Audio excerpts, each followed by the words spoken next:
RX events, are we Yes, live? sir. Yes, sir. Go ahead. Okay, okay, okay.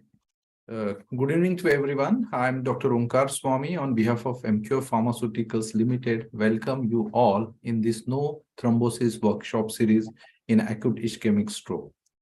On a Saturday evening, we are gathered here to discuss two interesting real-life case studies, and our expert panelist, our moderator and our course director, sir, will bring out a lot of discussions and pearls of wisdom through these real-life cases. It gives me a honor and privilege to welcome our course director, Dr. Subhash Kaul, sir. Sir is a senior consultant and stroke specialist at KIMS Foundation and Research Center, Secunderabad. Sir has more than 3 decades of experience working as a faculty in Nizam's Institute of Medical Science, one of the prestigious institute of the country, and a former professor and head of the Department of Neurology, and also a dean at NIMS. Sir has hundreds of publication on his credit, and he has been a part of many groundbreaking clinical trials, including Hyderabad Stroke Registry funded by ICMR. Sir has been a past president of Indian Stroke Association, Indian Academy of Neurology, and also Andhra Pradesh Neuroscientist Association. And in addition to that, sir has been always a mentor to us at Emcure and a friend, philosopher, and guide to conduct various programs and scientific activities. And this is one of his visionary activity, which we are doing for last more than 2 years. At the same time, it gives me a privilege and honor to welcome and introduce our esteemed moderator for the day, Dr. Meenakshi Sundaram, sir. Sir is a senior consultant neurologist at Apollo Hospital, Madurai. Sir has more than 20 years of experience in neurology and presented many papers at various prestigious national and international forums. Sir has received a Best Research Paper Award at 10th Annual Conference of Indian Academy of Neurology in Lucknow way back in 2002. Sir has also been a part of many clinical trials comprising of a refractory partial epilepsy, stroke, acute stroke intervention trial, and PD trial. Sir has been an editor for South Asian edition of book Practical Neurology, and he has contributed to many books and the chapters in the field of neurology. And interestingly, sir has been a part of clinical trials involving tenecteplase in a stroke. Thank you very much, sir. Sir has also been joining us for last more than 2 years, continuously moderating the sessions and bringing a lot of discussion points, which is really very important at real life scenario. I would also like to welcome our moderator, Dr. Makarand Kanzalkar, sir, from Aurangabad. Somehow, because of exigencies, he would not be able to join. He's a director and consultant neurophysician at Manik Hospital and Research Center at Aurangabad. Now, I would like to welcome our esteemed speaker for the day, Dr. Govinda. He is a consultant neurologist at Sri Krishna Neuro Specialty Hospital at Nirmal City in Telangana. And he previously worked with, he is alumnus of a prestigious All India Institute of Medical Sciences Neurology Department. And he has closely worked with Dr. Professor Mendi Ratta, sir, at Janakpuri Super Speciality Hospital, and also All India Institute of Medical Science. I welcome you, sir. I would also like to welcome our second speaker for the day, Dr. Nandini Priyanka. She is a consultant neurologist at Apollo Hospital, Trichy, and she has been an alumnus of Tanjavur Medical College and Chidambaram Annamalai Medical College. She has completed a specialized training in the epilepsy, stroke, dementia, and Parkinson's disease, involving advanced medications and non-invasive brain stimulants. She has published many papers and achieved many appreciation for her work in these area. I welcome Dr. Nandini as well. So with this smart introduction, I would like to stop here. Just a second. Okay, so I will just stop. So, sir, Dr. Meenakshi Sundaram, sir, till sir join, would you like to me to just walk through 3-4 slides of recent development which has happened and which is really very exciting to all of us? Sir, it's a pleasure to listen to those wonderful advancements. We are waiting to hear from you, sir. Just give Please me, take us forward. yeah, so just give me a second's time, sir. I will just put forth, sir. There It's are very, certainly yeah, it's exciting advancements in connected place. yeah. So, sir, it's very exciting, and you have been always a part of this exciting journey from almost now a decade, where we are working Indian study, and now a lot of Western data is coming in favoring about tinactoplas, and this is the recent stroke organization, European stroke organization, expedited recommendation on tinactoplas in acute ischemic stroke. And I would just like to take 2-3 slides over here, sir. So this is the evidence-based recommendation as well as expert consensus statement. So the first evidence-based recommendations are coming for AIS less than 4.5R, and it says that tinactoplas is a safe and effective alternative.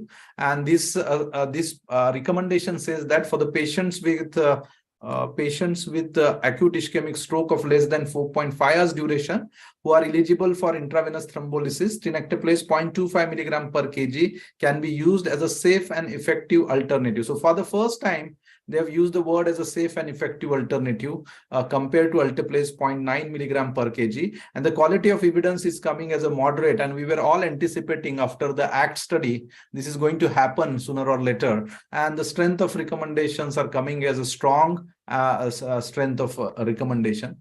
Now, coming to the second aspect of in the facility of pre-hospital management with the mobile stroke units, wherever it is available, the recommendation, evidence-based recommendation says that tinactoplas is preferred. So this says that the patients with acute ischemic stroke of less than 4.5 hours duration with a pre-hospital management with a mobile stroke unit who are eligible for intravenous thrombolysis, they suggest tinactoplas 0.25 milligram or alteplase 0.9 milligram per kg to increase the rate of early reperfusion and shorten the time from imaging to the treatment initiation.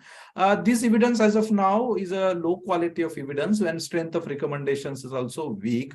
But maybe we are looking forward if more studies will come from mobile stroke unit. Maybe the Australian group are very active in developing these kind of studies. We are hopeful. We are really hopeful. Let us see how this landscape evolve. Now this is an LVO, and we all know tinactoplas is preferred. Same has come reflected in this guideline for the patients with large vessel occlusion with less than 4.5 hours duration of stroke onset. For eligible intravenous thrombolysis, they recommend tinactoplas 0.25 milligram per kg or alteplase of 0.9 milligram per kg. Intravenous thrombolysis should not delay the mechanical thrombectomy. So that is another recommendation. And here also the quality of evidence is a moderate with the strength of recommendations are the strong recommendation. So another thing regarding acute ischemic stroke on awakening from sleep or acute ischemic stroke of unknown onset.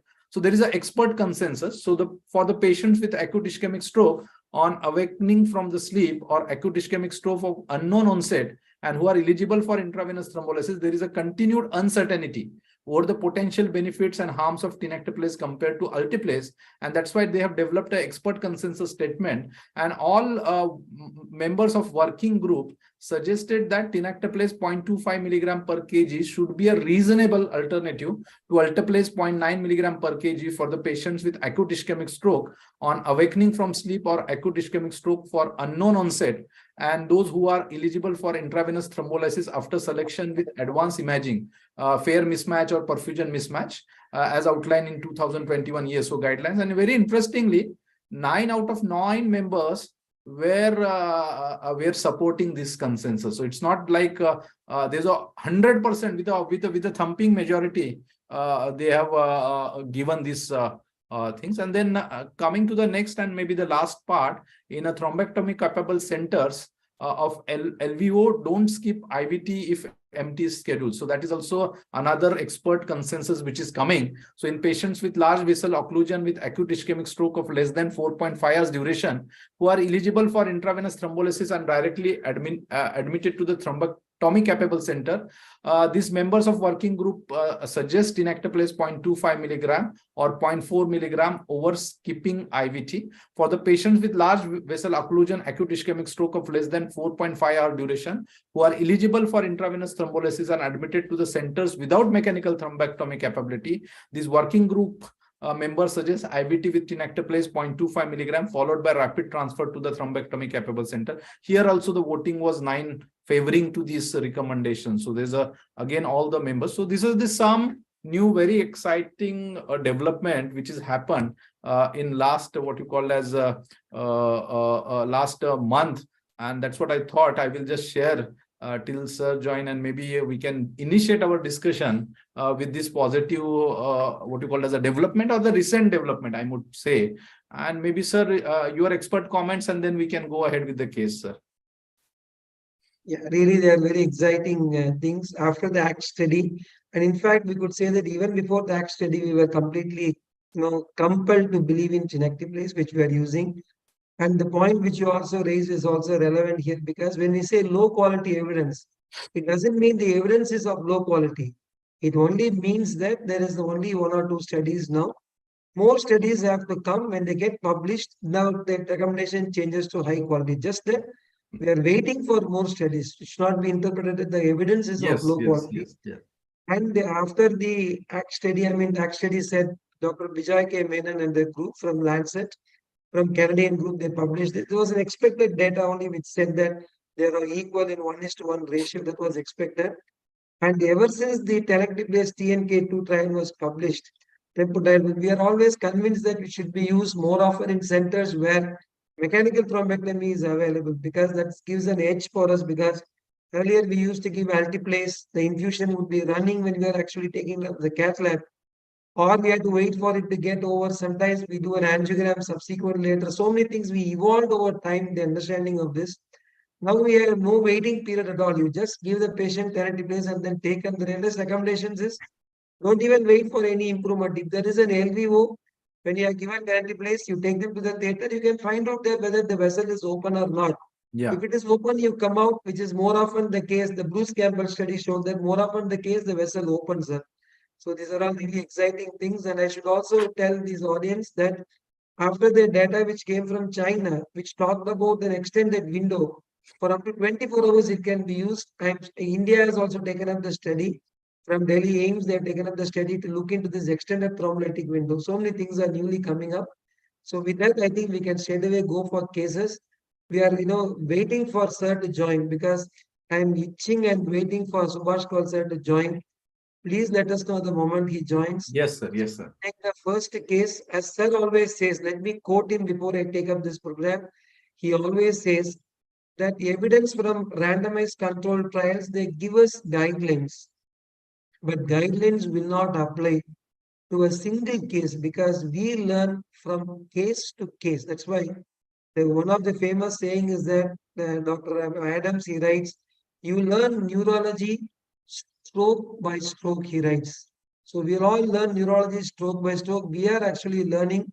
So with that introduction, we'll take to the case. Let us break out the first case on the platform. Sir, can you welcome the first speaker to present this case? Yeah. So Dr. Govinda will be the first. Sir, thank you very much for joining us, Dr. Govinda. I think Subhash Kaul sir is coming. Subhash Kaul sir is coming. So oh, lovely. Then, sir, let him give the introduction and then we can take over, really. Yeah. So I just admitted, sir. I could see, I think. Yes, sir has joined. Sir, good evening, sir. Welcome. We were waiting for you. Sir, namaste, sir. Waiting to listen from you, sir. Sir, you are muted. Please carry on. I was caught somewhere, but now I'm free. Sir. Please carry on. Not yet started, sir. Please give your introduction. We will start, sir. So let us start it without any delay. Okay, sir. Okay. So good evening, sir. Good evening, all of you. So myself, Dr. Govinda. So I'm presenting 2 clinical cases.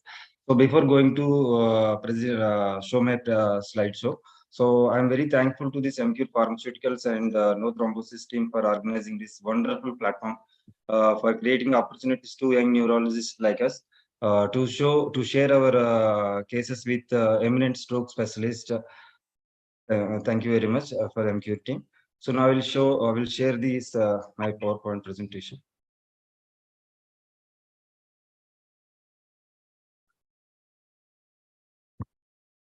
So can you see my slides with in PowerPoint mode? Yes, yes, we can see. Thank you very much. So I will. So I am presenting two clinical cases. I just mentioned this faith, affordability, availability. Will are going to know while I am presenting the cases why I have mentioned which changed the line of management of my two cases.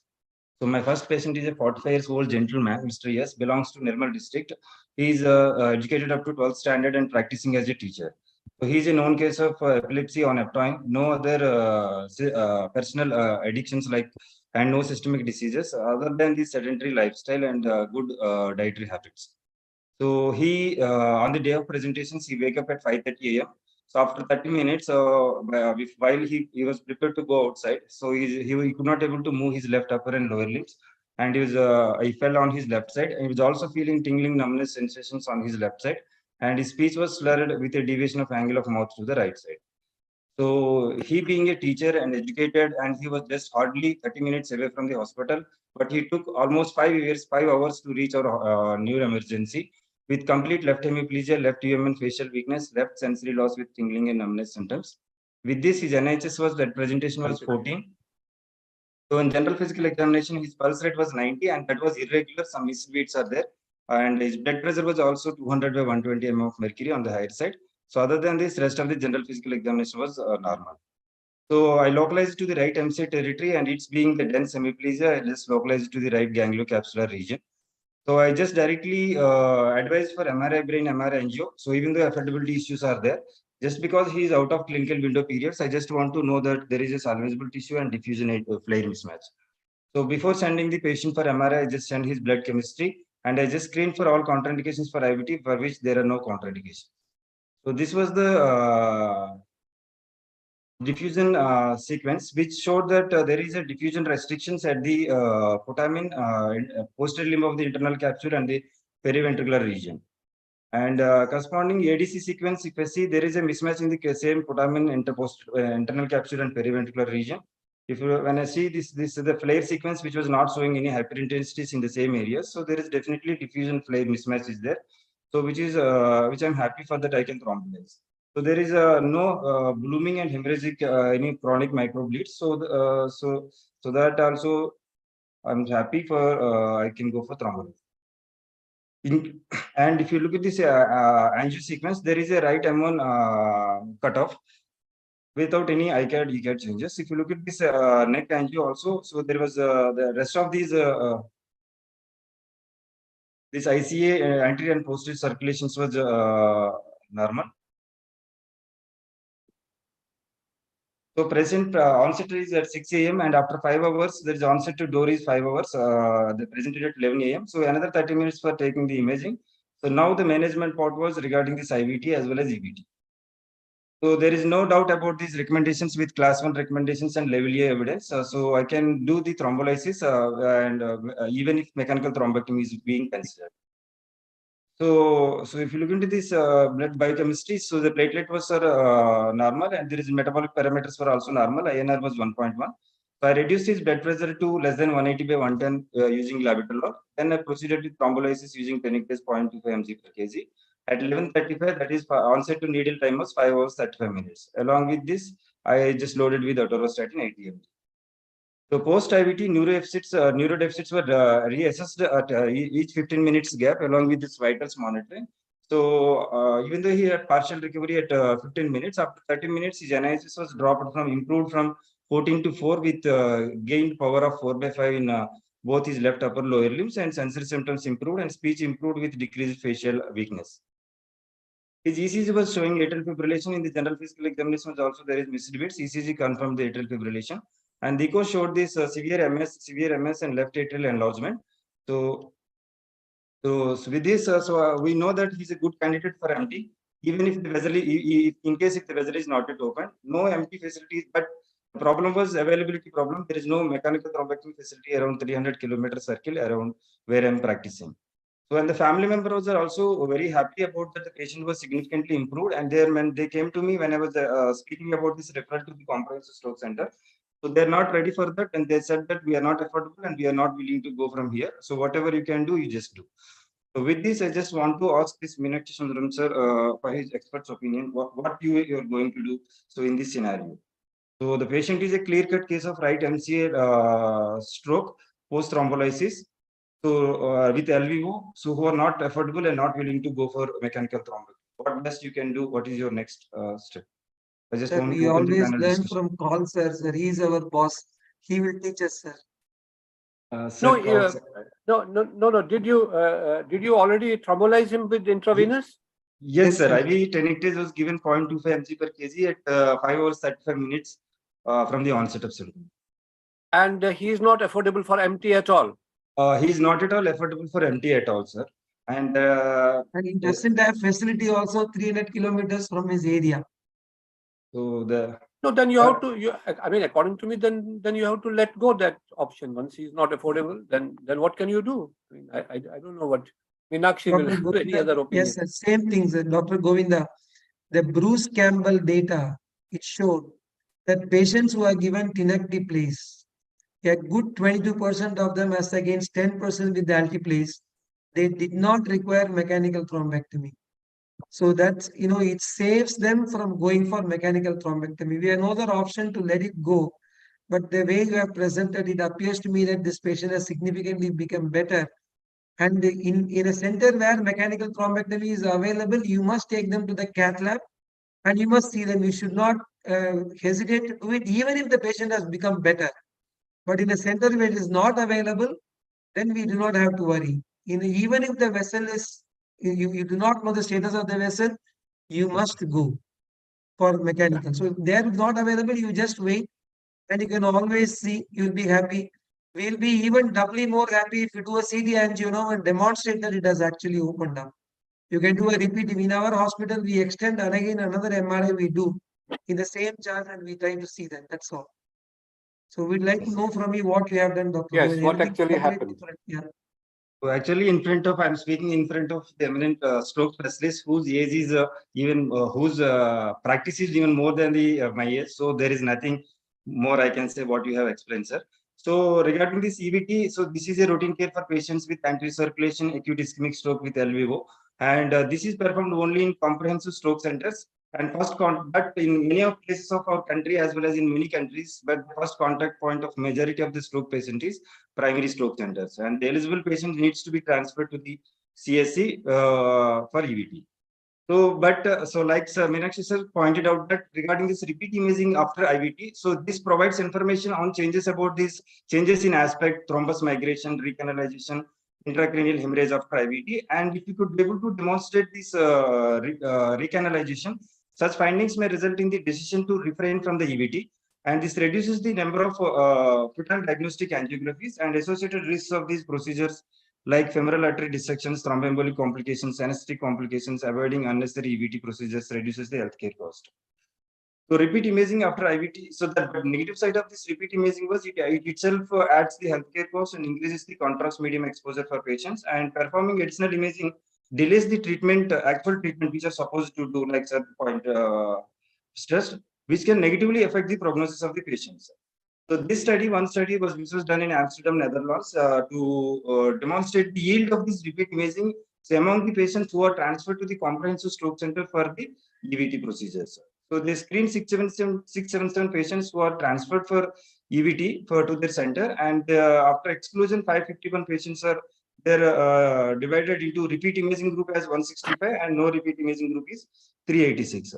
This is the baseline characters of these data. So I just highlighted like few lines, so which may helpful to know that who are the patients who are get benefited, who are possibly likely to get recanalized, whose EVT decisions may be reframed. So is like one is the coronary artery events are less in the repeat imaging group, and the NHS scores at the PSC as well as CSC. Both these comprehensive stroke centers are lesser in the repeat imaging group. So ICA M1 division stenosis is same equally distributed in both the groups, but M2 proximal M2 is more 19% versus 10% in the repeat imaging group versus no repeat imaging. So if you look into this, only the repeat imaging group who are in whom repeating imaging has been done, half of them are show the clinical improvement, and 1/4 of them are clinical deterioration, even which the repeating imaging has been done. So the conclusion of the study was the repeat imaging.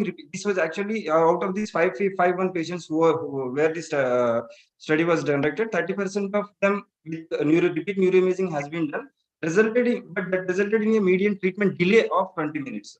So in those with clinical improvement, 50% of the repeat imaging group, more than half of these patients with LVO had resolved and resulting in refrainment from the EVT.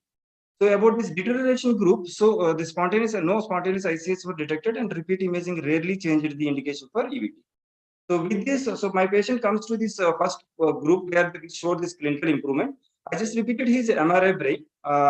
So which the flare sequences shows that so there is flare sequences didn't show any show the infarct at these right putamen regions. Other than this, there is no larger infarct which corresponds to the M1 cutoff. So correspond disproportionate to the M1 cutoff. So the SW sequences also didn't show any hemorrhagic transformation, with which I am happy. I just want to go with these angio sequences, which shows that there is a complete recanalization of these M1, which show good flow in the M2 and M3, or both superior and inferior division, and then smaller branches of this right MCA. So after which, so here the story didn't end it. So after 24 hours of this, everyone is happy with the complete recanalization. So I just refrained the decision of EBT in this case. So after 24 hours, I just started him on single antiplatelet, ecosprin. So I discharged him on day 3 with single antiplatelets, because this is the area where I cannot keep the stable patients. So because of affordability issues until I just completely managed the patient. I just advised him to follow up at day 7 to start anticoagulants. He came on day 7, but he said that so he on day 6 he had the same territory, same left-sided mild weakness on day 6, which was again completely improved within few minutes. So I just didn't stop switch from this. The problem is, so I just want to start an vitamin K antagonist here, but the problem is reliable and timely monitoring is the problem. I just started him on warfarin. So here I just want to call, sir, that one question, that is there any patients you have seen that near oral anticoagulants has been started in valvular heart disease with AF as a stroke secondary prophylaxis? Before saying in opinion, sir, but I just seen that one patient who came to me. So initially the 2D echo was not showing any valvular heart disease AF with I considered thought like non-valvular. I just started on novel oral anticoagulants. Later I came to know that so his 2D echo was showing valvular, but even then I didn't stop and just followed it up for like 1.5 years, which who didn't deteriorate. So even though the guidelines didn't tell you to start this newer non-vitamin K antagonist, what is your expert opinions? I just I think well, thanks for that question. First, I was just interested in your re-imaging of this patient, and you showed that there's a recanalization. But you knew. I mean, if I was in your place, probably I would not have done even the repeat imaging. Why? Because suppose if it had not recanalized, still we would not have been able to do anything in this patient, because it was anyway out of question. So we actually added to his costs by doing the MRI, because suppose if it was blocked, you would not have been able to do mechanical, because that was not available. Patient did not have money. So, but only thing is that we have added to our knowledge that tenecteplase can do recanalization. But as far as patient is concerned, whether the so my question, I mean, I hope you understand. Even if it had showed yes, sir. Yes, sir. because no. Just listen to me first. Okay, sir. Just listen to me. When there's a general tenet that whenever we do any investigation, we should know how it is going to help the patient management. Now, in the field of research, that is not a question. That most of the things which are done in research do not immediately help the patient. So that you have repeated the imaging, it's a very good thing for us, because we have learned that tenecteplase is recanalizing. But for patient, it makes no difference, because even if it was blocked, you could not have recanalized it, because you don't have MT. Patient doesn't have money. So that was my first question. What motivated you to do the repeat imaging? Why did you do that? Number one. As far as your second question is concerned about this, you see, the reason why NOACs are not used in valvular atrial fibrillation is because these valvular atrial fibrillations of rheumatic heart disease are very uncommon in Western countries. And all these trials were done in Western countries. So those patients were not included in the trials. And it was also thought that it is not based on the other experimental data and other data. It was thought that NOACs are not potent enough, as potent as warfarin, to dislodge or prevent the clots on the rough surfaces of metallic valves or even the rheumatic valve. That's why. But there was a Relay India trial. That was the Indian component of the dabigatran trial. And there were some rheumatic heart disease patients in that. So there is definitely a theoretical suggestion that it may work in them also. But it is not in guidelines. I have not given it personally to anyone. But I completely agree with you that an occasional patient may benefit from it. There is some data also from the Relay India trial. But personally, I have not given to anybody. Now you can ask me my first question: that why did you do the imaging in this patient? Yes, With sir. what Yes, sir. in mind? With Yes, what sir. in mind? Actually, so How in would my, how would it change your management? yes, sir. So that's what I'm going to answer, sir. Because I worked in a place that I'm a single doctor and single neurologist based neuro super specialty hospital where there is no ventilator facilities. I was just not so comfortable in a patient that where there is an LVO. So I'm not sure that whether the patient is going to deteriorate after this early improvement. So if there is, so I just discussed with the patient that there is he's a good candidate for MT. So he improved. So I'm happy. But in case if he deteriorate, so there is no answer for that from my side as well as the patient side. So I just discussed that what can we do best in case if we could able to demonstrate. I am also happy that I can keep n number of days until the patient is completely recovered and completely managed. And you are also know that the patient is not going to deteriorate. In case if the patient's relatives are not affordable for lakhs of rupees for the EVT, so but the patients are overjoyously accepted that they want to spend for 4,000 rupees. They want to see whether that the thing which was expecting has happened or not. And the other thing, I just want to ask one more question, it's very relevant question. In case if I want to No, do the repeat 1 minute, sir. yes. My question is that suppose if you had found that there was a complete block in this patient and the intravenous thrombolysis had not lysed it, then Yes, sir. what would you have done in this patient? Yes, sir. Yes, sir. That was also there in my mind that in case if the thrombolysis, if the complete recanalization is not happen, I can clearly show that this patient is going to develop larger impact in the due course of time. So that I will be on safer side in explaining the prognosis to the relatives. Okay. So For prognostication, that was my correct. I got it. For prognostication. Yes, sir. Yes, sir. Here I just got one more doubt, sir. This is very relevant doubt. In case if I just planned for the repeat imaging, because if you look into this earlier studies, the imaging has been done at the 30 minutes to the 1 hour time. In case if this is the situations happened again for me where I want to do the repeat imaging, at what early point I can do the repeat imaging? So considering this of life You and know, effectiveness. as far as the guideline, see, I'll tell you one thing. There are something called guidelines. Yes. And it is not practical to carry out those guidelines in each and every hospital of the world, because hospitals vary in their infrastructure and in their staff and in the patient's affordability. So when these guidelines are written, they are written, in keeping in view that this is a complete hospital with all the things, which are not available. So if you go by the guideline, then after you do the intravenous thrombolysis, you don't have to do repeated. If you go by guideline, you have to take the patient to cath lab, right? You have to take the patient to cath lab. In other words, you don't have to wait. That time is over. That used to be 2006 when we used to ask this question, how long you have to wait? You don't have to wait. Once you know there is a block, you give EVT and immediately take the patient to cath lab. Now, it will so happen that in the cath lab, 1/3 will be lucky. You will find that the patient is already recanalized and he will come out of the cath lab. So that waiting period is not there. Now, in your setup, where you don't have cath lab, and you have to find out whether it's a recanalized or not, the answer is same. You don't have to wait. The moment you have given the IV thrombolysis, you just take it to the CVT and do it at time 0, not even waiting for 1 minute. That is the current opinion. Because if the bolus has to lyse it, it will lyse it immediately. It will not wait. It will not wait for 1 hour. By the time 20 million neurons would be dead. Yes. Meenakshi, please, your comments. Same thing, sir. We are in line with you, sir. Absolutely.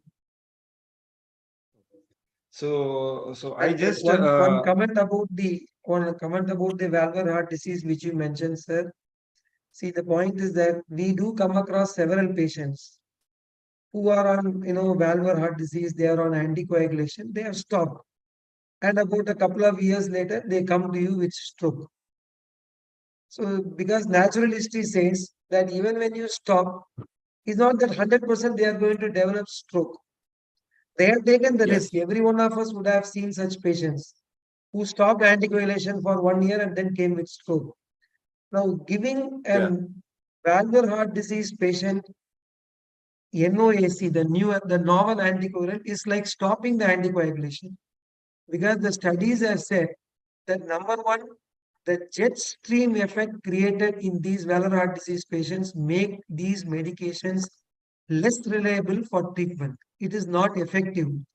And number two, it also says that there is a higher risk of hemorrhage in patients who are using NOACs as compared to warfarin in patients who have got a valvular heart disease. So not only we are saying giving a drug which is ineffective, we are also exposing the patient to have a higher hemorrhage. So it cannot be considered. Luckily, your patient has been on NOAC and nothing has happened. Probably he belongs to one of those lucky patients who stopped anticoagulation for a couple of years and nothing happened. He belongs to one of those categories, I believe. So we cannot take it as a recommendation as of now to accept and NOAC in a patient who's got valvular heart disease.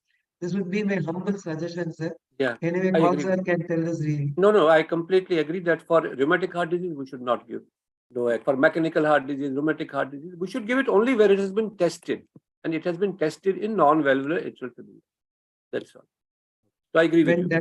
When dabigatran was tested, 110 twice daily, 220 times daily, 330, 440, and 550 twice daily of dabigatran. You can just believe this dose in the studies which you see, and they were ineffective.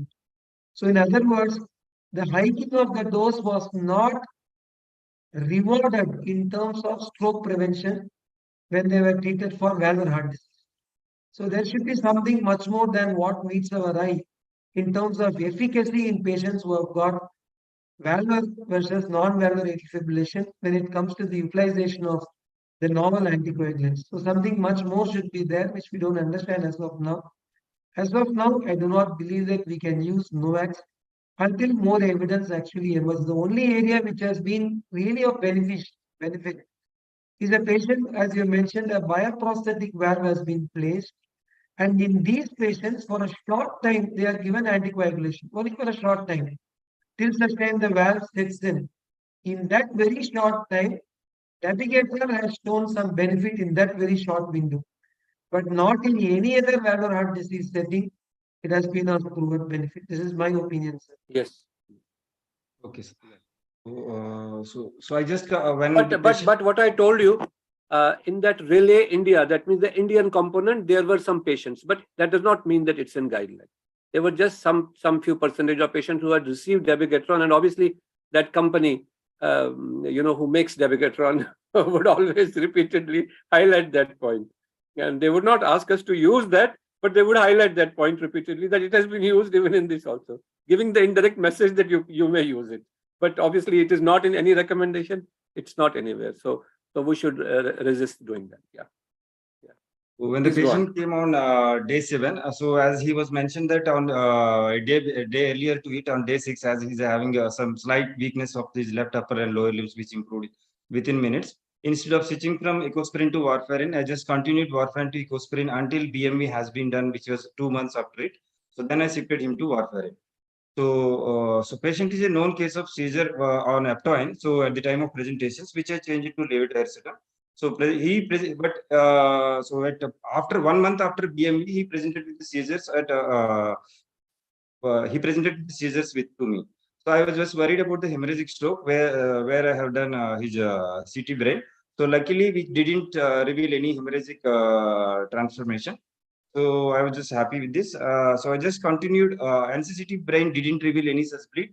So actually, I just had requested for MRI, which they could not do. So I just optimized his AED, considering this as one of his post-stroke seizures. Now he's fine at 4 months follow-up with MRS 0 on warfarin and atorvastatin. So with this, I just end my first case. So I just want to show you the similar case in a short way. So the second patient is 60 years old Mr. B with no family history of the stroke. He's with chronic heavy alcoholic non-compliance to the antiplatelets, which he advised earlier, and he's a farmer, not in sedentary lifestyle.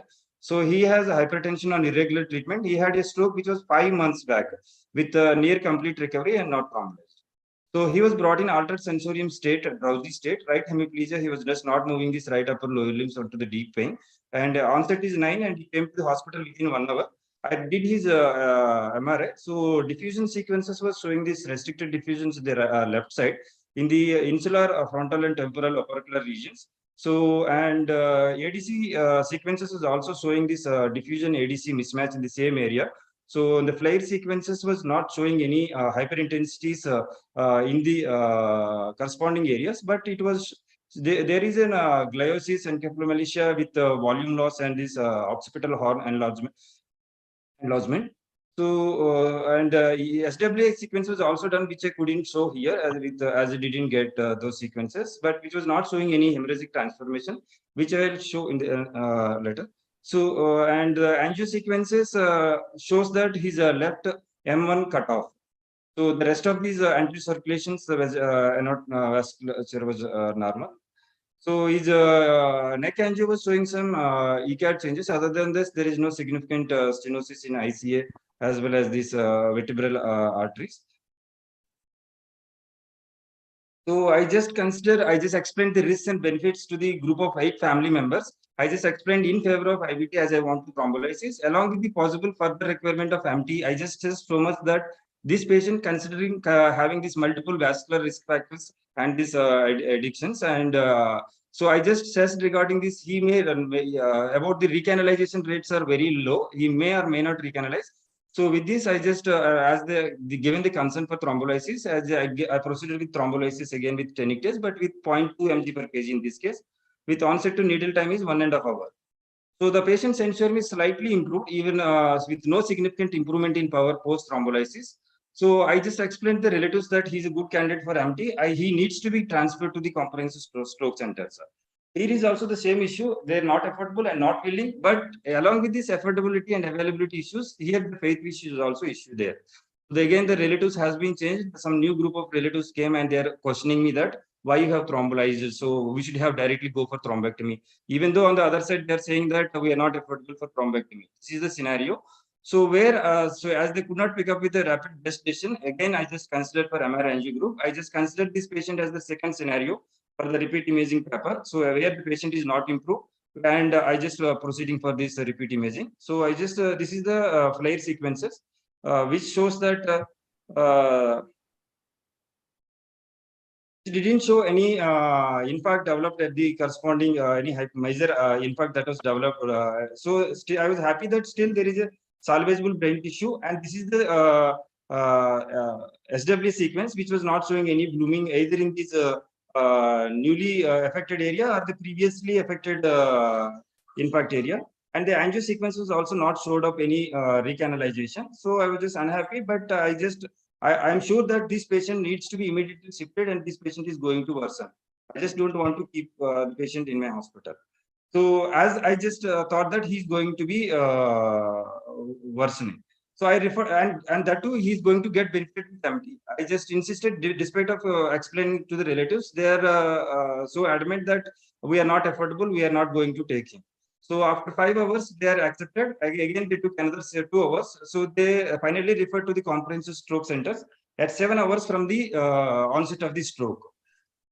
So, but this is when I just followed the patients, but they reached to a different hospital where there is no facility for MT, and that too after crossing the 24 hours, where he was managed conservatively.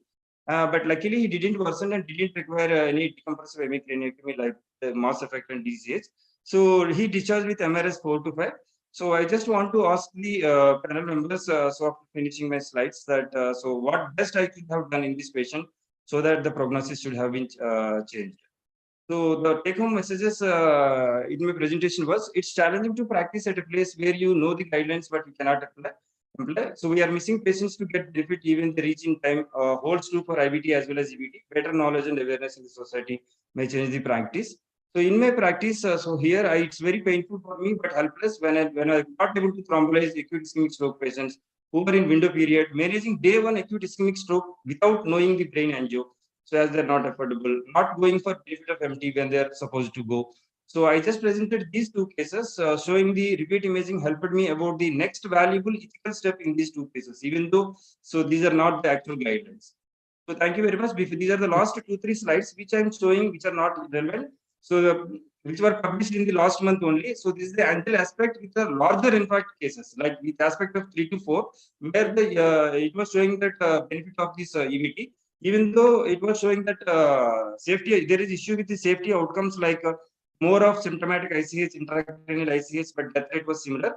But this was showing the good outcomes in terms of these MRS, the excellent functional outcome 69 versus 26, and the good functional outcome 108 versus 75, and the NHS score of 0 to 1 or more than 10 points improvement. Baseline, in fact, core volume was also less changed in the EVT group, even though the patients are larger. In fact, this study was the angel aspect study, as well as the second study was selected to study. This angel aspect study with altiplace, but the selected to study with this tendictiplace in the global study. The previous study was the Chinese study, but this is a global study conducted in the US, Canada, Europe, Australia, New Zealand. So this is also the larger, in fact, with the aspect of 3 to 4, which so with this, I just concluded my talk. So thank you very much, sir. So I just open the panel discussion. Well, Meena, you want to make any comment? Sir, one That is doubt I second case. had regarding the first case itself, sir. I was not sure why aspirin was given for that patient, sir, in a mitral valve disease. Is that okay, sir? No, it doesn't have any role, but probably because he can answer the question, Dr. Govind. I just given as a secondary prophylaxis only, sir. But day 2 after 24 hours, I just want to kind of start him on anticoagulations. And the discussion was going on regarding this. I just could not able to get the benefit of the MT. I just thought that he may show this embolic shower. So I just want to keep him on the low dose of ecosprin. I just started him on 75 mg. I think that is okay. I think that is okay because he probably, I understand you wanted to wait because, you know, there was a risk of hemorrhage by giving warfarin on the day 2 or day 3. So till that time you wanted to cover with ecosprin, even though the cover will not be as much as warfarin, but at least something is better than nothing. That it was in your mind. So yes, that is okay. Now, you see, as far as the, no, because one point I want to make here that in non-valvular atrial fibrillation, it's not that aspirin has no role. It can be given, but it has very little role. So for instance, if you give warfarin or NOACs, the protection relative risk reduction is more than 70% now. But with aspirin, this is 20 to 30%. So something is better than nothing. If you cannot give other anticoagulants, you can give aspirin. I think that's okay. But we want to give, you know, what benefits the patient maximum, which is oral anticoagulant. So I don't think that was a mistake to give it. That is fine. That is perfect. I would have done that. Now, regarding your other question, which is important question, that what should you do in a remote area? I think I would do the same what you did, except probably the repeat imaging. I would do the I would do the repeat imaging only if I knew that based on that repeat imaging, I can take a decision, right? Because patient only has to pay for the repeat imaging. Once I know, then I will counsel him without the repeat imaging. That look, we are doing our best for it. But further investigations are not possible for you. You can go to the city, but that is going to cost you a lot of money. And again, the benefit is not guaranteed there. This counseling is very important. You know, counseling is, the top doctors finally do counseling. Whenever I have met Dr. Singhal, today Dr. Singhal, out of half an hour with a patient, 20 minutes he spends in counseling. Because making a patient understand is very important. He has to understand the limitations. It is not possible that every patient will be able to afford every treatment. You have to be realistic. It is not possible. And it is only the government which can make it possible. And government is trying to work on this Actually, it has already come in the government of India, this national program of prevention of and treatment of stroke and all, but it has not yet been implemented at each and every place. In some states, like in Himachal Pradesh and all, in a limited sense, it has been implemented. In that, the model is that the stroke detection begins from the primary health center. Then the primary health center contacts the district hospital center. Then the district person connects with the tertiary center, and the patient does not have to pay 1 paisa also. That affordability question doesn't arise only. Those systems government has contemplated and implementing in some places, but not able to do it because the country is so vast, so broad, so big, that how can you reach each and every? But that is the aim. That is something which is happening in Canada. That's what is happening in Australia. Where the patient doesn't have to worry that he cannot afford me. It's only in our country. So in our country, I think there's a clear gap between people who can afford and people who cannot afford. And the people who cannot afford, it is the government which is trying to help them. As far as you are concerned, I think you are doing the right thing. Give them intravenous thrombolysis. If they cannot afford mechanical, stop at that time. Stop getting stressed at that point in time. Till the government system is such that there will be district. We have had many meetings on that also. District endovascular centers. At that time, you can send to them. Till that time, you cannot do anything. Patient has to be able to afford it. And that is one thing. And second thing is that as far as the window period is concerned, now it is up to 24 hours. For the patients who are able to afford, they can if they are able to afford, you can even refer them at 12 hours, 13 hours, because sometimes it takes them time to arrange money. In fact, I do that in my hospital. I'm in contact with some district doctors, and sometimes they are able to refer and sometimes they are not able to refer. And one more very important thing is that every patient, just because he has got a stroke, does not mean that he will benefit for mechanical thrombectomy. Mechanical thrombectomy has a significant morbidity and mortality. They also can bleed. They may not respond at all. So don't think that mechanical thrombectomy is the after 16 hours, the core has to be 1/10 of the MCL, not 1/3, 1/10. That means 20 cc core, 30 cc core. That 30 cc is small. So if you see that your patient is having 1/3 of MCA is involved and patient has crossed 12 or 13 hours, no need to shift him. At the time your CT scan. So I think the most important thing for stroke management fundamentally is CT scan brain. That is it. 80%, 90% of strokes you can treat if all you have is a simple CT scan. Decisions you can take by the CT. So that is what I would say. And Meenakshi, please, your expert comments. Thank you, sir. Dr. Govinda, really Yes, phenomenal. See, we can talk from cities with all facilities that you have done in a place which you told us that it doesn't have an empty facility and you are boldly doing it. I don't think you should be discouraged. Beautifully you have done. Not at all. Not at all. We are very impressed with what you have done. Impressive. And But you I have just- presented a case where it was not successful. The courage of a person is to tell a case where you were not successful. Not that everything is rosy to us. We also face these issues and nothing works really. In fact, one important point which we learned in our own center, there is a place nearby our place called Karikudi, where Dr. Tirupati is a physician. Dr. Priyanka was the other person that she knows about him. He thrombolyzes more number of cases than we do. Smaller the center, easier the thrombolysis because more will be the understanding. The family will understand. They think that this is the apna doctor hai. Ye galat nahi kahega. The moment they go to a bigger center, they are also having a clouded judgment that no, something is there. This is a big hospital. They may have hidden agenda. In fact, it's wonderful you are doing it. A couple of points there. In our hospital, for instance, when they present within 3 hours, I do not go for MRI at all. Number one, it will cloud our judgment. The moment you see large info, even when you thrombolyze, we always say we should do it with a positive spirit. I have seen many people be negatively go and give an IV line. Whether you believe it or not, our vibrations also count. For instance, the MRI which you showed, the aspects was quite poor. It was less than 6, sure, right? Yes, The sir. aspects was 6 No, or sir. less, I should say. Huh? No, sir. Good aspect, sir, in both the cases. Good aspects? Okay, Ah. maybe I was wrong. Because I thought the M4, M5, M6 was gone and Insula No. was also gone in that case. No, sir. Good aspects? Good Then aspect, sir, in maybe both the I'm cases. wrong. Okay. So one important thing which we decided in our hospital is less than 3 hours. We will not do MRI. Now that even 10 days has gone, we'll stick with CT. because it's such a simple thing. It finishes things for us within a couple of minutes. And we can go and just give the IV thrombolysis in a CT room. It is much more accessible than an MRI room. So less than 3 hours save time first. Yeah. And we have created a protocol where Dr. Nandi knows that if the patient pays only once, he will get a CT or an MRI based on what is requirement. Only one charge will be there. And in fact, even for the repeat scans, sometimes we do get it when we are challenged with the relatives saying no, yes, they're double-minded to demonstrate, we do that. But the patient will not pay again. Only one charge he pays. And then whatever scan he does at the time, it is done for us. Just to learn, we do it without wasting time, definitely. This is one thing which we have done in our hospital.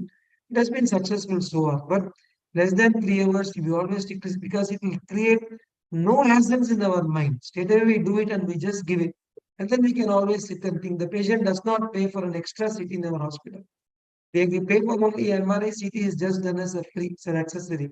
It comes 1+1 this one. That always creates easy things. That's what we have done. But when they cannot afford further, we can't do anything. And you were also frustrated with the relative who later on came and fought. Dr. Nandini knows what we do in our hospital. What we do is that we have a place where it is video record. And we most of the times I tell them, the family when they comes, I tell them, you take a recording of whatever I'm going to say. And then you tell them the time, this is what I have said now. And they also should know that you have a video recording. That where we enter our hospital to emergency, that's a small call, that's a foyer kind. In that foyer, we have placed a video camera. And I always tell the family, whatever I have to talk to you, make a video in your recording or you take an audio. So that this thing will never happen. It will save a lot of time for you. Then Yes, they sir. cannot say, no, no, we have not said that.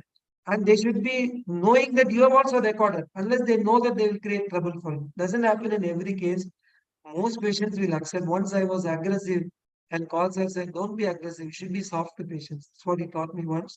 Let us be soft to them, but always let them know that you have a recording and they have a recording. They will never come and fight with you. Trust me. Yes, sir. So I So have actually, 2 point. No, okay, please carry on. Carry on, Govinda. yes, sir. So actually, my OPD where I'm sitting and doing seeing all the patients is attached with audio video recording, sir. So in which I just explained everything. So that was the confidence that I have the proper recordings of the what I have been explained to them. So I was just like you said, I was just so soft and so patient. So when there are different group of people came and then explained me the all these things, other things. So the other thing which you pointed out regarding the second patients where I have done this MRI, even though the patient was came at 1 hour, is the reason behind it was the patient was having this previous history of the stroke and they have no proper documents. Even though they mentioned that so they have taken this clopidogrel, so icosapent clopidogrel, which they have discontinued. So and the other thing was I just want to in my scenario, if I do my CT scan, so I didn't have any CT angio attached with it. I don't know the vessel status, because of which I just want to know the angiostatus vessels, large vessel occlusion in this patient. And other than that, what is the status of this previous impact? Whether there is any CMBs, whether they can thrombolyze this patient. Because majority of the patients, 99.99 patients, I do CT only. But in these patients, because of these situations, I just proceeded with MRIs. Now, I want to make. Yeah, please. No, no, sir, no, SMS. sir, no, sir. Sir, No, please no. finish your. No, please Sir, your no, comment, sir, please. sir. No way, sir. Okay. Please, sir. Yeah, no. You see, most of the research which has been done on CT scan. Yes, sir. In none of the stroke clinical trials, cerebral microbleeds have to be taken into consideration. It is just because we know they are there. Therefore, if they are more than 10, we don't want to give it. Otherwise, you are not required to even check for microbleeds. So don't worry about it. CT scan is good enough, and we need not think about it. But of course, MRI is helpful after we have crossed 4.5 hours. Up to that time, we should not even bother about it. Number second is very seriously, I believe we should not waste time on consent and all. Those days are gone. We are not in 1998 or the year 2000 when we used to make such a big issue about this consent, and the patient would take 3 hours to give consent, and he would call all his relatives in Gulf and New Zealand and America, and then cousins would tell whether to give or not, and then we would tell him you have got only 5 minutes left. After that, the window will close. Those days are immature days. Those are gone. Now, very professionally, we should tell patient, look, there is this treatment. This is the only treatment available. There's a side effect of bleeding. Do you want it or not? He will say yes or no. That is it. No more. You should not, no doctor should spend more than 2 minutes on consent. And it should be immediately. We should really waste time on consent. You actually don't need to take the consent because it is now a standard of care. But I would not encourage that. Take a consent, but take it very professionally, very urgently, and don't waste time on that. Third thing I want to tell you is that it is not that thrombolysis is the only answer to stroke management. If you look at the thrombolysis data, it, spontaneously, if you do nothing to a patient, 30% of them will become normal. If you do nothing, if you give nothing, not even aspirin, 30% of them will become normal at 3 months. When you give IV thrombolysis, that 30 figure becomes 43, not 100. You have only added 13 more patients. So therefore, it is not just thrombolysis. It is the overall other things also. If you cannot do mechanical thrombectomy, it does not matter. You can do so many. You can check glucose. You can check hypertension. You can check fever. You can look at cerebral edema. In fact, you must be aware of a protocol called FES protocol, in which they are looking at fever, swallowing, and sugars. And it is found that if you do FES protocol by nurses, the outcome is much better than even the thrombolysis. The number needed to treat is much better. It is some 6 or 7, whereas in thrombolysis it's 10. So therefore, we should not think that, if we cannot thrombolyze, therefore, no. The temperature makes a very big difference. Sugar makes a very big difference. Prevention of bed sores makes a very big difference. All those things are not just like that. So what I'm saying is basically that we should not just depend on one thing and think it is this or nothing else. Those things are also important. So there is still a lot of scope of stroke management at the district levels. And the other interesting thing is that both your patient received tenecteplase, right? Yes, sir. Both. Yes, sir. Yes, sir. Tenecteplase. So But first listen. Let me give the take-home message. So the take-home message from this is that in 50% there was recanalization, in 50% there was not. So yes, sir. that's a very, of course the tenecteplase people can protest that no, the sample size was too small. Probably if we had 40 patients, then maybe 80% would have recanalization. But in this sample, this small sample of 2 patients, there was a 50% recanalization. 50% did not recanalize. Meenakshi, over to you. Perfect, sir. Thank you very much, sir. Dr. Govinda, still as sir was saying, no, it has still not given me an idea as to what MRI has done against CT. If you knew a large vessel, what would have done? Anyway, you don't have a mechanical thrombectomy facility. And secondly, even if there was a 5 months ago, there was a hemorrhage, with this stroke, would you have said no to thrombolysis? Is 5 months post-stroke, is it the contact? And the patient has received aspirin clopidogrel, we said. So I still feel that we should stay with CT because it will convince us to do things fast. The only parameter which has made any difference in terms of NNT or all the stroke trials is the time to thrombolysis. It is the most crucial thing. As I mentioned, Tirupati, this one, their success rates, Dr. Tirupati has thrombolyzed almost 200 cases. Their success rate is phenomenal. It's a very smaller city, much compared to our Madurai. Our Madurai is not a big city. It's a good, big city. That's it's not a great city. Hyderabad, if you take Madurai, will be 120th maybe.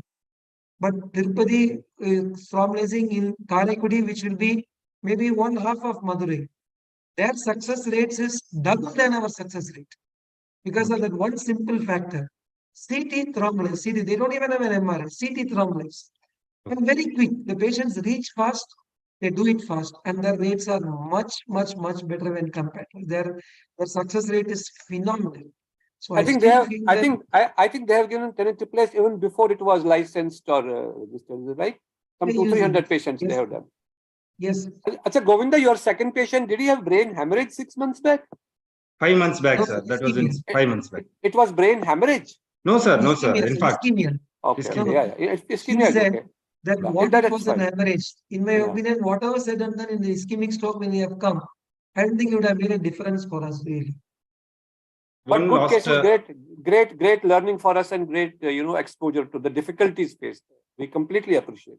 And in spite of that, you are doing such good work. Yeah, please go ahead. One last thing I just want to ask you, sir. So I just want to explain a scenario. So in case in your hospital, so in the era of thrombectomy, so only CT is available. CT angio is not available. So do you want to proceed first only CT? Yes. In the era of LBO. Yes. No. You are talking in my hospital or in general? So in the era of this mechanical thrombectomy, so suppose if the patient comes, you want to do his CT for decide about the thrombolysis. So the CT angio was not there.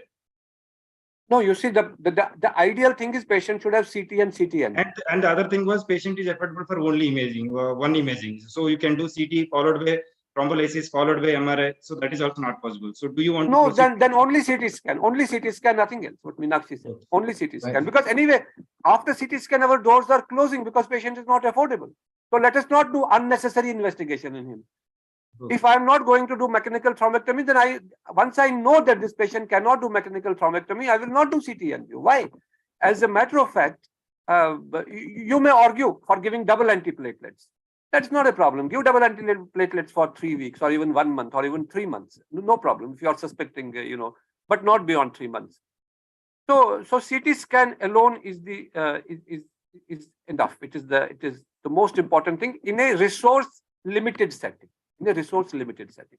If you have resources, then you can do anything else. Meenakshi, what do you say? Sir, I think we need to move to the second case, Dr. Okay. Priya. Sorry, It's more than an hour's time. Yeah, We just presented only okay, one okay. case. So Nandini, you should Yeah. do it very quickly. Yeah. Yeah, sure, sir. It's a very really, inspired us, I must say. Inspiring case by Dr. Govinda. Thank you, sir. Thank you. Thank you, Govind. Thank you.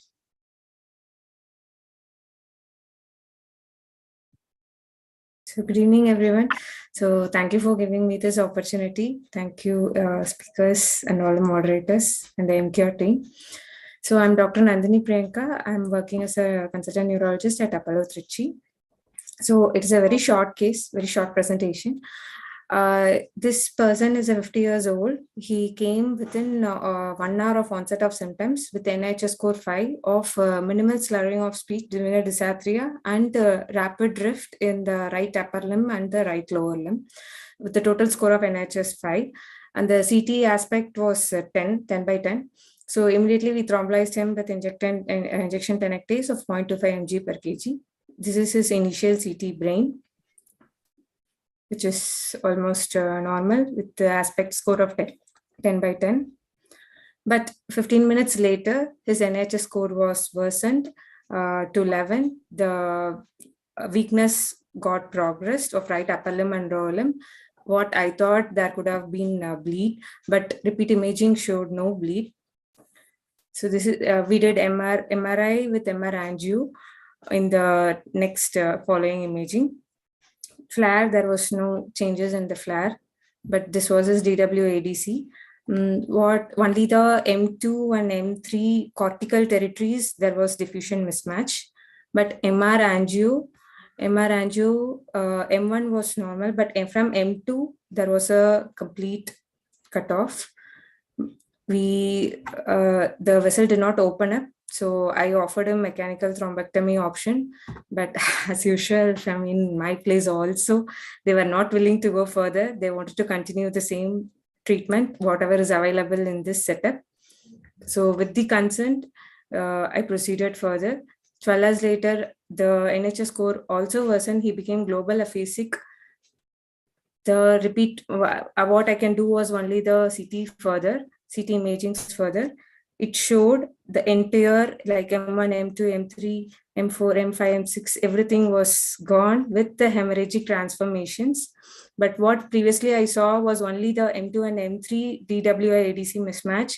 But after the 12 hours later, I could see all the 6 territories gone with the hemorrhagic transformation. Then I also screened for the extracranial vessels. Extracranial vessels showed 70% occlusion in the left IC. So probably I thought there would have been character dissection with the distal embolization of the thrombus. So again, I offered the mechanical thrombectomy and options, but they were not willing for the referral. So then the next possibilities of decompressive craniotomy also explained. So, but what happened next was the patient also developed new infarcts even in the basal ganglia level, like even in the M1 territories as well as in the ACA territory, the following. So finally, he was offered only the one option left as he's in a very critical phase.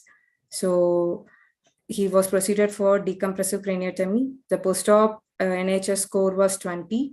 So only what I can do was physical rehabilitation was advised and discharged with the antiplatelets and statins. So my question was, like, in such case, in the large vessel stroke, would altiplase work better, or is it okay with the tenecteplase only? Well, there are studies which have shown that both of them are helpful, even in large vessel. There were guidelines are carrying at this time that both of these drugs can be used. And guidelines are saying that if you are within 3 hours, you don't have to worry about the extent of the infarct. Okay. Obviously, we know that if the infarct is big, they are not expected to do well. But there is still some chance. Some patients may do better. Yeah. And so this was a controversial. Initially, it used to be contraindication.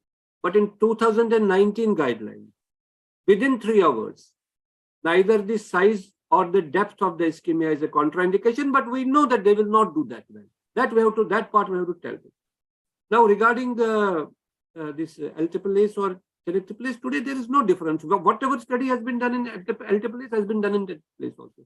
So it holds true for that also. I think recently I came across a paper where they are using tenecteplase even up to 24 hours.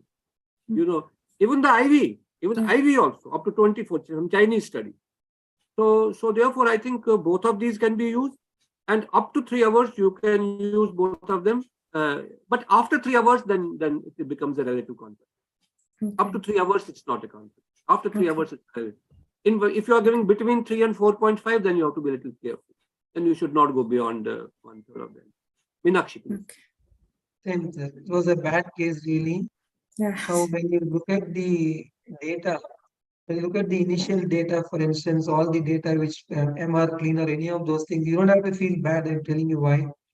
Because we do up to M2, we do it. All the interventional specialists, they touch up to M2. But when you look at the data, they say only up to M1. The studies look only at M1. M2, they are not actually looking. Because interventionalists who are aggressive and who know how to do it, they extend up to M2. So you don't have to really worry. It has happened really. The patient has not afforded what we can do about it. As I said, it gives more courage to present a case where you have not been successful. So it was only one of the very bad cases, and as you correctly said, if it is a dissection, then it's likely to progress only. We can't do anything much about it. This was a really typically bad disease, just progressed one after the other. Even that MRI appeared okay, convincing. Yeah. Even at that point of time, the patient was actually having a good salvageable brain. But when they can't do it, what we can do? It's a very difficult situation. Yeah, that's And what. I know how So much you would if have fought with you. yeah, so that's what, like, if I just wanted to know, in such cases, if I know if it is a large vessel, should I go for alteplase prefer, or because most of the patients are not going beyond 1 point because of affordability and willingness. So what did you do? What did you do in this case? I gave only tenecteplase. Yeah. So you are saying that if alteplase would have done better. No, I just wanted to know in my future cases. Data does not show that. Okay. Extend IA is showing that tenecteplase was better. Okay. It actually shows tenecteplase was better. Yeah. Okay. And in fact, the American guidelines clearly says that in case where there is a large vessel occlusion, tenecteplase is better than, or maybe they say tenecteplase may be better because they are always using diplomatic language. But they have used the word better. Tenecteplase may be better. So you did perfectly all right. You followed the American guidelines. Okay. Before you just came to the pictures, because we're a little delayed, Dr. Onkar Swami actually presented the European data as well, where the consensus recommendation nowadays says actually tenecteplase is better, especially if there is an LVO. So it is always preferable to use tenecteplase whenever you have an LVO. In the next case, when you have an LVO, why did you use tenecteplase in that case? That even that doubt should not arise for us, because that has only showed the better results. So it would not have changed my decision. Nothing against alteplase. Alteplase is good. It has been time tested for us from a long time. Yeah. But now the track record of alteplase has overtaken this. One point of time, we give away to the next. The better has to be passed. So it has to happen definitely. I would have still use only alteplase even after this case has failed. The next case we will use only alteplase if it is an LV. I don't think our recommendation would have changed. Okay. Okay, sir. Thank you. Dissection is a tough scenario. Really. It really frustrates the patient and frustrates our doctors. Yeah. And it's very common. Previously, we used to think it doesn't exist, but I think we were underestimating. It's very common disease. And it's happening very frequently in diabetics and hypertension. Okay, then. Thank you. Thank you. Thank you, sir. Thank you very much. Thank you so much for answering. Thank you, sir. Dr. Priyanka is our team, sir, our colleagues, sir. Oh, Our that's Apollo why she- network team. that's why she's doing so well under your Sir, guidance. Now I know. Guru. Referring to us for our NMSL comes Yes, for us. sir. Yeah. So like Dr. Govind was saying, we are the center, we are Sir about is my mentor. 1.5 hours, 2 hours from there. So we take over, sir, actually. Thank you, sir. Mm. Thank you very much. Thank you all the Thank you, sir. So, participants. sir, maybe a final comment, sir, before we close. Mine. Maybe Yes, sir. We are waiting for your comments on Your this, final sir. comment, sir. My before we comment close. is thank you very much. Mhm. You always present these beautiful cases. And thanks, Emcure, for arranging all this and getting us together. We learn so much every time. Thank you. Thanks a lot. Okay, so from our side also, sir, Dr. SMS, sir, do you want to put a final word, sir, before we close? Thank you very much, Dr. Govinda. Really wonderful, Dr. Priyanka, wonderful, and very happy Dr. Kaul sir came and joined. For once, I had little, chest pain. No. After that, this arbitrate came. Today I was suddenly something unexpected happened, but then I joined. I'm Thank happy. you, sir. Really. Thank you. But by that time, sir, we presented some data of ESO, Very all good. these things we Very have done, sir. Before. Very nice. Very, That's very good. nice. Very great. Great. So on the organizers' point of view, we thank all our course director, Dr. Kaul sir. We thanks our moderator, Dr. Meenakshi Sundaram sir. I thank our both the speaker, Dr. Govinda and Dr. Nandini Priyanka, for presenting three excited cases, by the way.